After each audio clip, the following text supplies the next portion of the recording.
Hi అండి. ఈరోజు గోంగూర chicken ఎలా చేయాలో చూద్దామా అండి. ఈజీగా సింపుల్గా చాలా అంటే చాలా బాగుంటుంది. ముందుగా మనం గోంగూర, పచ్చిమిర్చి, మెంతం కూర పెనం మీద కొంచెం ఆయిల్ వేసుకొని బాగా వేపుకున్నాం. మనం గోంగూర పచ్చడికి ఎలా అయితే వేపుకుంటామో సేమ్ అలానే వేపుకున్నామండి. మనకు అర్ధ కేజీ చికెన్కి మనం తగినంత పచ్చిమిర్చి, నేనైతే 2 కట్టల గోంగూర తీసుకున్నానండి. ఒక కట్ట మెంతం కూర తీసుకున్నాను. మళ్ళీ ఇప్పుడు మూత పెడదాం. త్వరగా మొగ్గిపోతుంది మూత పెడితే. మనం అగో ఇలా మొత్తం దగ్గరికి అయిపోయింది. ఇప్పుడు మనం దీన్ని పక్కకు తీసేసుకుందాం. ఇది కాసేపు పక్కకు పెట్టి చల్లగైనాక మిక్సీ పట్టుకుందాం. ఇప్పుడు మనము ఇది తీసేసి ఒక గిన్నె పెట్టుకొని అందులో ఆయిల్ వేసి, ఆయిల్ కొంచెం వీటెక్కాలండి. ఆయిల్ కొంచెం వీటెక్కాక మనం ఆల్రెడీ కట్ చేసి పెట్టుకున్న ఆనియన్స్ వేసేద్దాం. ఆనియన్స్ కొంచెం ఎక్కువనే వేసుకోండి, గోంగూర చికెన్ కదా చాలా బాగుంటుంది. ఆనియన్స్ గోల్డెన్ కలర్ రావాలండి. చికెన్, మటన్ ఏదన్నా కానీ కొంచెం గోల్డెన్ కలర్ వస్తేనే చికెన్ ఫ్లేవర్ బాగా ఉంటుంది. ఈ గోంగూర చికెన్లోనే కాదండి, మటన్లో అయినా కానీ, రొయ్యల్లోనా కానీ, ఏ దానిలోనా కానీ గోంగూర పెట్టి చేసామంటే ఆ కర్రీ టేస్ట్ ఎక్కువ అయిపోతుంది. ఇంకా ఇప్పుడు ఉల్లిగడ్డలు మొత్తం ఒకసారి వేగాక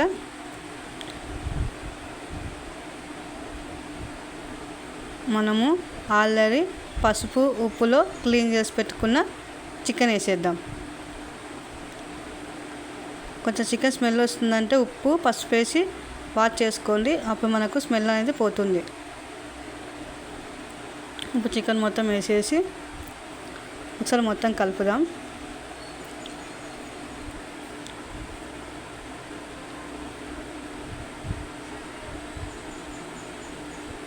ఇప్పుడు ఇందులోకి మనము పసుపు, కూరకు తగినంత ఉప్పు కూడా వేసేద్దాం.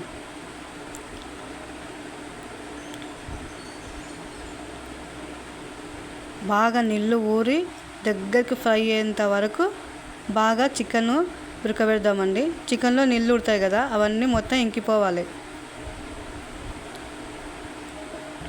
ఇప్పుడు ఒకసారి మొత్తం కలుపుకుందాం.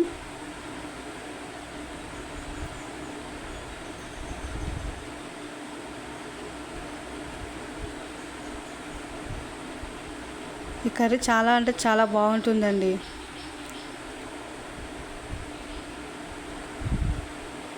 మనం మూత పెట్టి చూద్దాం ఎలా ఉందో. ఇప్పుడు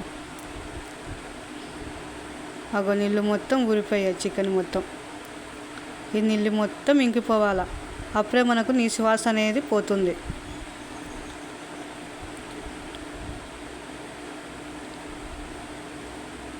మనం ఇందులోకే మనం ఆల్రెడీ మిక్సీ పట్టుకున్న అల్లం వెల్లుల్లి పేస్ట్ వేసేద్దాం.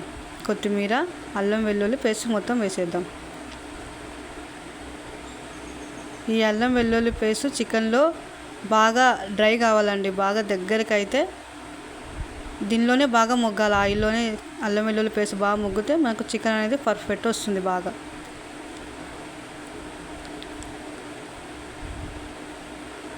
ఇప్పుడు ఒకసారి మొత్తం కలిపి ఒక 5 నిమిషాలు మూత పెట్టేద్దాం. అప్పుడు అల్లం కొత్తిమీర ముక్కలకి బాగా పట్టుకుంటుంది.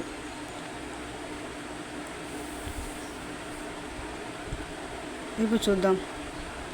అగో ఇలా మొత్తం దగ్గరికి బాగా కావాలా. ఇప్పుడు అల్లం కొత్తిమీర నూనెలనే బాగా ముగ్గిపోయింది కదా.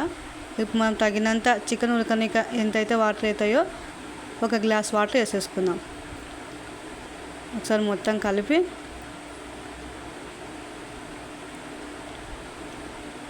మూత పెట్టుకొని మనకు చికెన్ ఉడికి పట్టుననంగా మనం ఆల్రెడీ మిక్సీ పెట్టుకున్న గోంగూర, మెంతం కూర, పచ్చిమిర్చి వేసేద్దాం.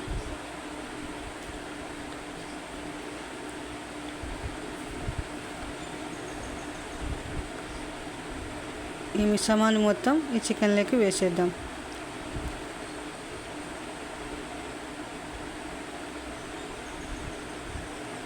ఇంకా చికెన్ మొత్తం గోంగూరనే బాగా ఉరకాలండి. అప్పుడే మన గోంగూర చికెన్ టేస్ట్ చాలా అంటే చాలా బాగుంటుంది. ముక్క కూడా బాగా కొంచెం పులుపుతనం వస్తుంది, గోంగూర వేసాం కదా. ఇప్పుడు ఒకసారి మొత్తం కలిపి ఒక 5-10 మినిట్స్లో మన కర్రీ అయితే అయిపోతుంది. మళ్ళీ ఇప్పుడు మూత పెట్టి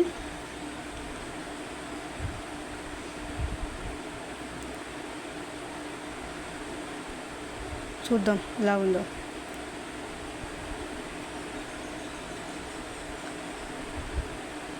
ఇంకా బాగా టిక్కు గ్రేవీ వస్తుందండి. కాస్తంగా ఉడికితే ఇంకా బాగా టిక్కు గ్రేవీ వస్తుంది. నేను ఇందులో కాంబినేషన్గా జొన్న రొట్టె వేడి అన్నం చేశా.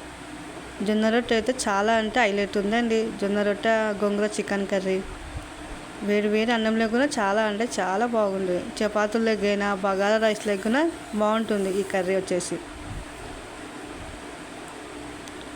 ఒకసారి మొత్తం కలిపి మనకు ఆల్మోస్ట్ దగ్గరికి అయితే చిక్క పడుతుంది ఇంకా కర్రీ.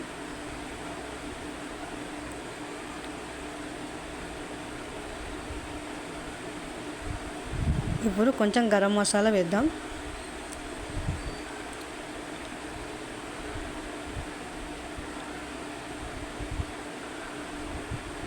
ఇప్పుడు చూద్దాం. చికెన్ అయితే మనకు ఆల్మోస్ట్ అయిపోయినట్టే. ఇంకా ముక్క కూడా బాగా మెత్తగా బాగా ఉడికిందండి. స్మెల్ అయితే అదిరిపోయిందండి. కొంచెం గరం మసాలా వేసాం కదా, ఇప్పుడు ఇంకా స్మెల్ బాగా కొడుతుంది. ముక్క కూడా పర్ఫెక్ట్ ఉడికింది.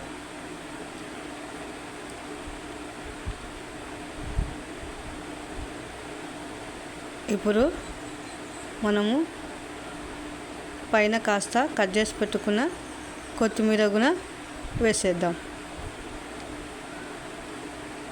అంతే అండి, ఎంతో రుచిగా ఉండే గోంగూర చికెన్ కర్రీ మనకు తయారైపోయినట్టే. ఇది వేరే అన్నంలోకి కానీ రొట్టెలకు కానీ తింటూ ఉంటే చాలా అంటే చాలా బాగుంటుంది. ఓకే ఫ్రెండ్స్, మా వీడియో నచ్చినట్లయితే లైక్ చేయండి, షేర్ చేయండి, కామెంట్ చేయండి.